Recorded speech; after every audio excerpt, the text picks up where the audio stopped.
Hi there, everyone. Thank you for joining me today. My name is Sarah Hunstead, and I am talking all about winter illnesses, busting the myths. You guys have sent in your questions, and I am so excited to hopefully be able to answer most of them. And any that I don't know how to answer, I will absolutely find the evidence-based resource to be able to answer it for you. So I am a pediatric nurse, mum of two, and founder of CPR Kids. So let's get into it. And remember, if you've got any questions, all you need to do is just type them in the comments, and while we're live at the moment, and I will endeavour to answer them. I'm also going to put lots of evidence-based resources in the comments below as well, because there is so much good stuff out there. It's my job to help you to sort all of the not great advice from the really good evidence-based stuff. So I will pop that down there as well. So first of all, the first question that we received was, and this is one that we get all the time, is it true that kids playing in cold air or exercising in cold air makes them cough? So the answer is yeah, it absolutely can. Why? Because cold air can be quite dry, and that actually can irritate the airways. And if your child, for example, has asthma, then cold air can absolutely be a trigger as well. So the answer is yes. Does vigorous exercise in cold air or running in cold air make you cough? Yeah, it can. But if your child doesn't have asthma, if they are well and healthy, then it should settle down once they've stopped. So obviously, the more vigorous the exercise, the more it can make them cough, but that's okay. So remember, asthma is a little bit different. If it is a trigger for your child, then make sure you follow their action plan, okay? So next question, and I love this one because my grandmother used to say this to me all the time. It used to drive me nuts when I was a kid because I loved playing out in her massive backyard.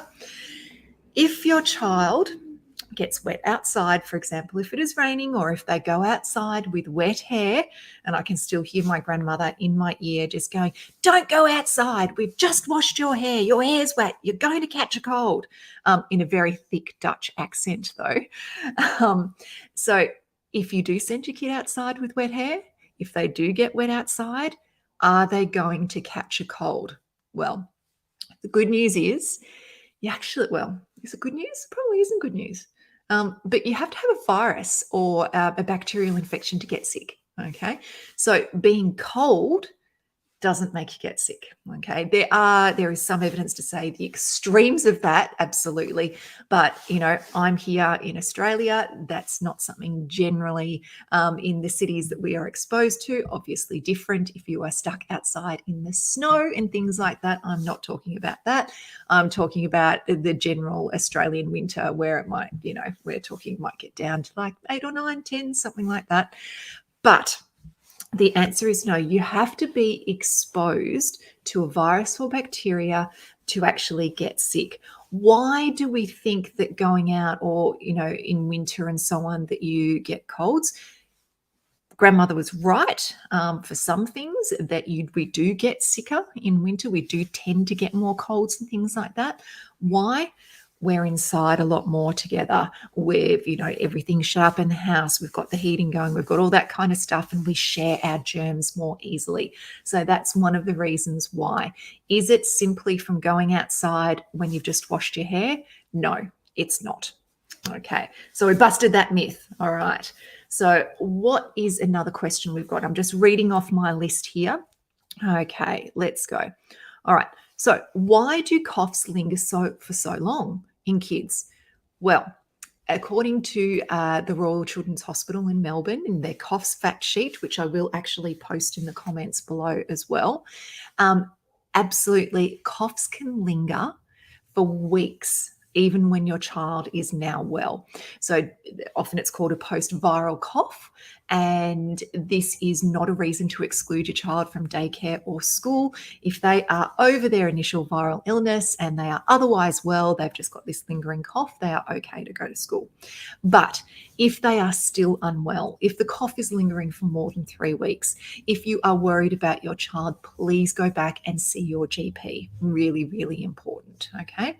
And it's because it's about thinking, why do they still have the cough? If the GP is going, no, post-viral cough, we're all good, fantastic. But you want to investigate, why is this cough still lingering around? Okay. So, yes, it can. Next, can you let your kids go out without shoes on? Yep, absolutely you can. So, I mean, it's just common sense. Obviously, if they're walking over hot coals, you wouldn't do that. But you can, yes, absolutely. You can let your kids go outside with, it's not going to make them get sick. Are they going to get cold feet? Yep, maybe. Absolutely. But apart from that, probably, it's fine. I have a little one who, well, she's not little anymore. She's now big. But when she was little, she had a lot of sensory issues. Shoes were not an option for us. She would have been inside all the time if it would have made her put her shoes on to go outside. She wore no shoes in the dead of winter all the time. Not a problem. Okay. So next, cold sores in daycare. Do you need to keep them home? This is a great question. I love this one.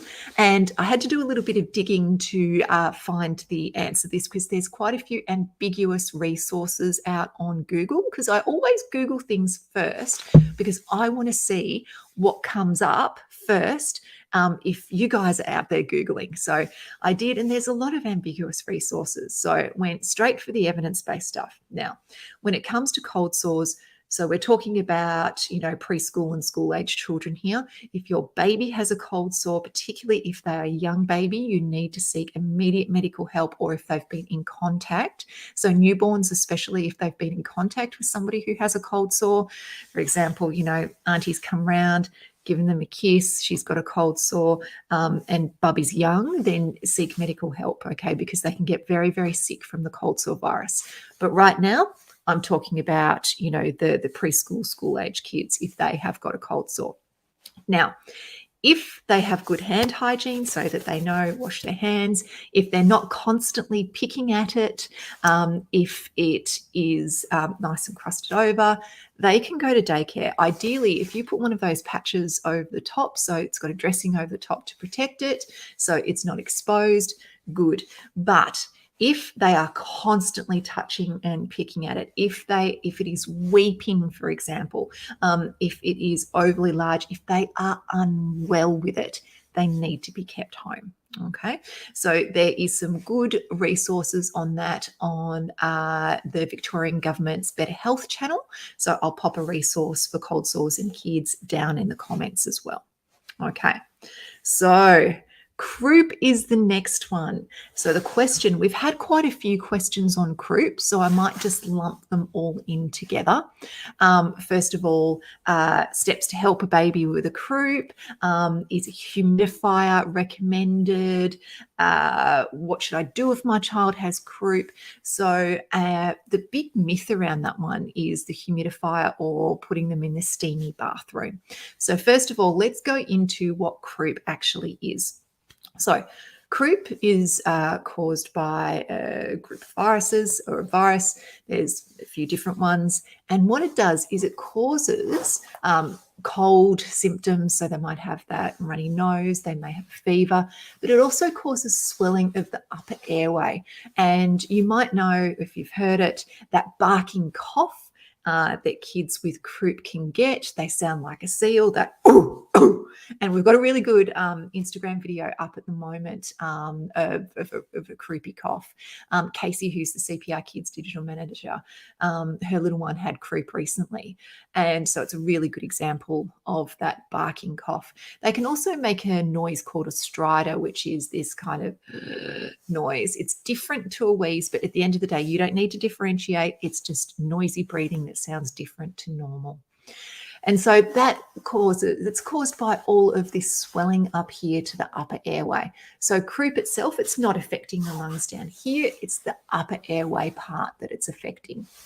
And when it comes to croup, generally it can be, 6 months to 6 years it affects. There are sometimes it can affect kids a bit older than that as well, and they can get really sick with it, or they might be just have that barking cough. So there's a real variation in how sick, generally mild, moderate, or severe. What do you do if your child has croup? Well, first of all, if they're having difficulty breathing, please call an ambulance. It's really important. If they are sucking in here, if they're sucking in around, underneath around their tummy, in between their ribs, if they're having difficulty breathing, if their breathing rate is faster than normal, if you really see they are struggling to breathe, please call an ambulance. Okay. However, if they are settled, if they are breathing okay, they're just noisy, then if you're worried, please seek medical attention, and particularly if you are worried about their breathing. But if it is severe, moderate to severe, please call an ambulance, because there are things that we can do, like giving steroids and nebulized adrenaline, that can really help with that swelling, which allows them to breathe better. Now, the one thing that you can do at home is keep them calm. When kids are upset, they struggle more to breathe. So the really important thing is keeping them nice and calm. And that means you need to be nice and calm as well, which I know is hard. I get that. And also I think that's one of the most important things that you can do. And of course, if you need to seek medical help if you are worried about them. If it's just the cough, then it may just be managing, them at home. And they might have a bit of sore throat, then just some simple analgesia like your paracetamol or ibuprofen can be of use. But we don't use steam. There is no evidence to say that steam helps, okay? The steam itself, the reason why I say no steam is because there is greater risk of injury from burns and scalds and so on. Even the use of a humidifier, there's no evidence to say that it does anything, and there is a risk of burns from the steam and so on. So that's why it's not recommended. So I will put the Sydney Children's Hospital Network croup fact sheet in the comments below as well. So you will have that. It is full of fabulous information. So make sure you have a read of that as well. Okay. So remember, if you've got any questions at the moment, please post them in the comments below as well while we're talking live. So what is next? Okay. Just having a look at our questions. All right. So does swimming make colds worse? All right. So generally, if your child is in swimming lessons, you need to keep them out of swimming lessons until they are well. Okay. So why? Because they may still be infectious. They may be passing on their bugs to everyone else. And you know how you feel when you're not well, you wouldn't want to be doing swimming lessons either. So it's about making sure that they don't go back to swimming lessons until they are feeling better. Really important. And last of all, of the questions that we've received, my absolute favorite one is, does green snot mean my child is infectious? Okay, so the answer is no, it doesn't. They could be infectious. Yep, they might be. They could be infectious with clear snot as well. They could be infectious with no snot. So the color of the snot does not correlate to whether or not your child is infectious. So there's a rainbow of colors when it comes to snot. It might be blood-stained if they've got a cold and their mucosa, so the lining of their nose and so on, is dried out a bit. That might happen. Might be a little bit brown, might be a bit yellow, might be green, might be clear. Generally, that thick white or the green or the yellow, the reason that happens is because our body is amazing.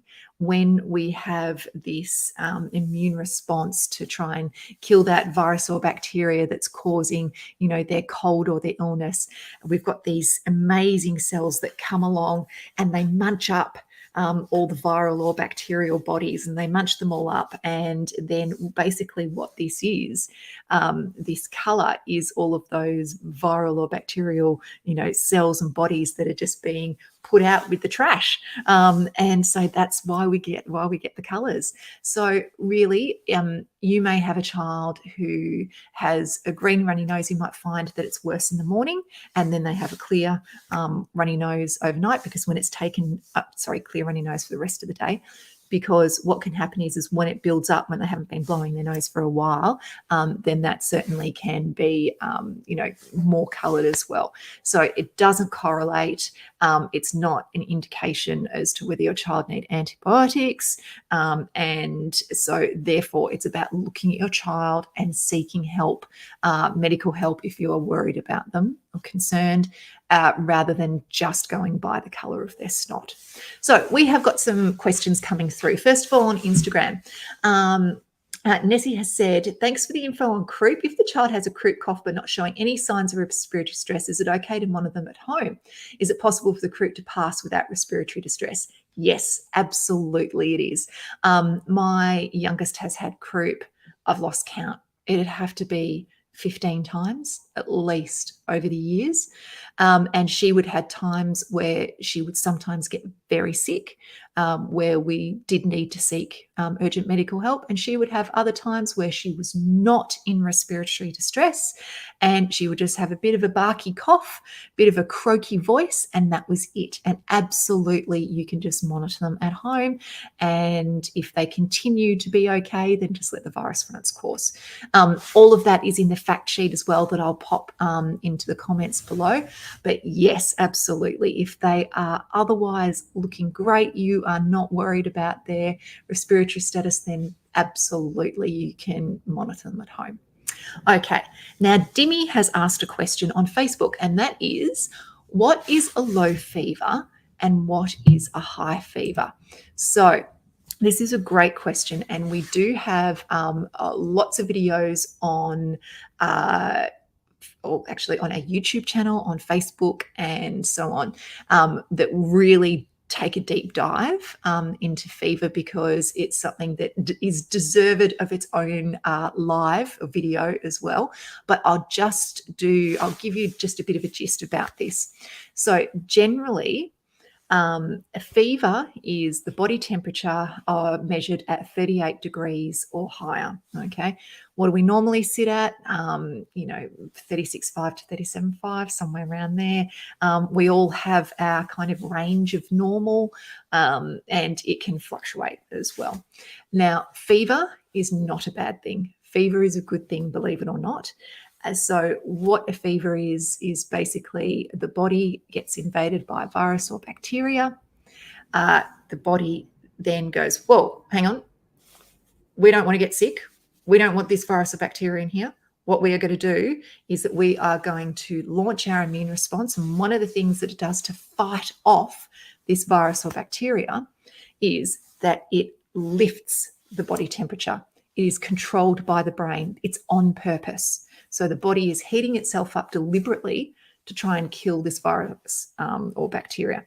So this is different to hyperthermia, which is, for example, when a child is locked in a car. That's an external heat source, and that can be very, very dangerous. Okay, fever in itself is not dangerous. Okay, and fever is not the illness. That's one of the most important things as well, is that a fever is an indication that your child is fighting off a virus or bacteria. So the fever is not the problem. It's what's causing it. We don't know what's causing it. It might be a cold. It might be another type of infection. So that is why when it comes to fever, all right, if your child is under the age of 3 months and they have a temperature above 38 degrees, you need to seek medical help, okay? Because they don't have the immune systems and everything to fight off what we do. However, if they're above the age of 3 months, it is about looking at your child as a whole. So I'm going to tell you a story. And those who have, listened to my lives before, you've heard this story. I'm going to tell it again because it's a perfect example. My two kids both had fevers. One had a fever of 38.2. She was listless. She was not drinking. She hadn't passed urine in hours. I had to wake her and lift her up to give her sips of water. Okay. And even then, she was barely taking it. I was worried about her. She had a temperature of 38.2. The other one had a temperature of 40 point something. I can't remember exactly what it was. She was sitting there watching TV. She wasn't her normal self. She wasn't running around and, like she normally would. She was normally like a freight train. She was just sitting there, but she was sitting there and she was watching TV. She was asking to watch more of the shows that she wants. And also she was asking for icy pulse. Okay. And so she was drinking well. She had good wet nappies and she was interactive and alert. Okay. My other one wasn't. So which one was I more worried about? I was more worried about the one with the 38.2 fever because she was listless, not drinking, all of these other things that really concerned me. Whereas the other one, she was okay, but she had the much higher fever. So rather than just going by the number on the thermometer, please look at your child as a whole, okay? Please do that. So, and remember, fever doesn't cause brain damage or anything like that. There's a whole lot more around fever. I'll put another fact sheet down below as well. Lots of fact sheets today. But it's about looking at your child as a whole. Okay. So next question. Sorry, I'm just going to lean over just so I can see. Okay. Nessie has said, thank you so much. I'm traumatized from previous little one requiring ambulance and now reach for ready prednisone as I hear the cough. Maybe should monitor longer before giving it. That's okay. Have a chat with your GP or your pediatrician and have a plan, because one, I know I completely understand when your child is being really sick from something. Absolutely. But have a plan so that you know what to look for and a plan with your GP or pediatrician about when to give the Ready Pred, which everyone, that's a steroid that can help with croup, but it needs to be prescribed by your doctor. Okay. So next question. Dimmy has said, best ways to rehydrate after vomiting and fever, especially if they don't want a lot of water. Okay, so Dimmy has mentioned Hydrolyte, hydrating jelly, diluted juice, icy poles. Absolutely. So, anything that you can do. So the rehydration fluids, there are lots of different brands out there. If your child will have those, fabulous. If not, you can absolutely give diluted juice, giving them the icy poles. Yep, good. Absolutely. I'll put another fact sheet down below from the City Children's Hospital Network that gives you a big list of some fabulous rehydration fluids and how much your child should be having. Okay.